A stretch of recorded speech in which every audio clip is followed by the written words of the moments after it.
Duol mar IEBC omiyo jaod bura ma Nakuru Town West David Gikaria seche 12 mondo omi ochop e nyim IEBC ma onge leo kendo duoko penjo e weche ma itudego ne nowacho e wi wach kuombolo e yiero madundo ma Ol Kalou matimore jumane.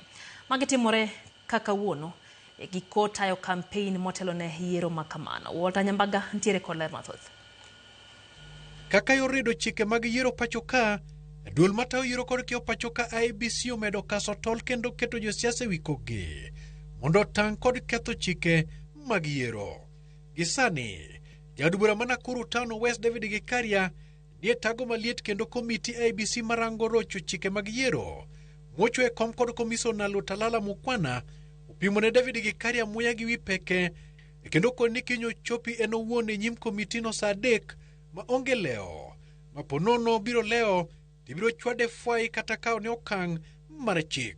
For emphasis, the only ground upon which this adjournment is being granted is to grant the honorable member the last chance to get his day before this committee, and this is predicated on Article 50 and Article 47 and all other enabling provisions of the law.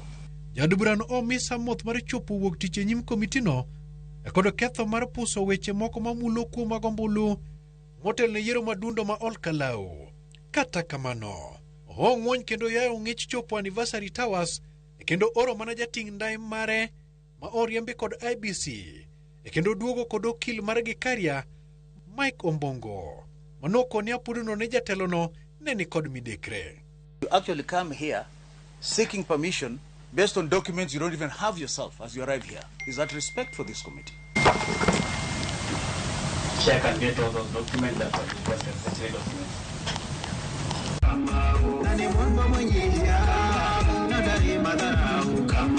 Magitimore kinde mathuolo mar kampeno Lora Yanga e kar chung' od bura ma Ol Kalou motel ne yiero madundo midhi bagi kanyo tich ang'wen tarik 16. E kweth mag siasa otimo kampen mag-gi gigeno mar yudo sir lwedo. And I want to tell those people that are campaigning on behalf of Kasongo here, you are very sure that you have already lost.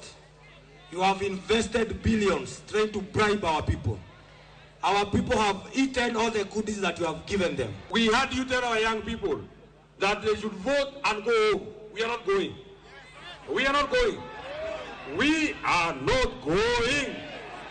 We shall only leave the polling station once the last vote has been counted. Bende kamachielo en ni duond bura mar UDA bende olungo chenro no kaka yoro luruok kod kinde mochiw kod IEBC.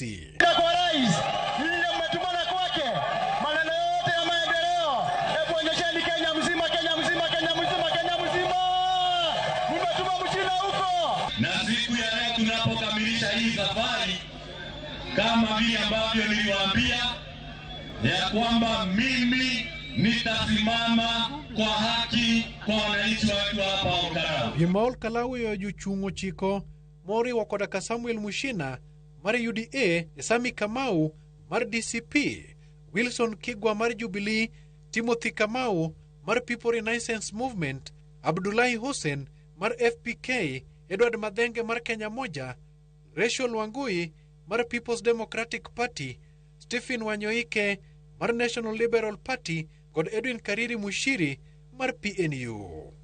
Walter Nyambaga, Ramogi TV.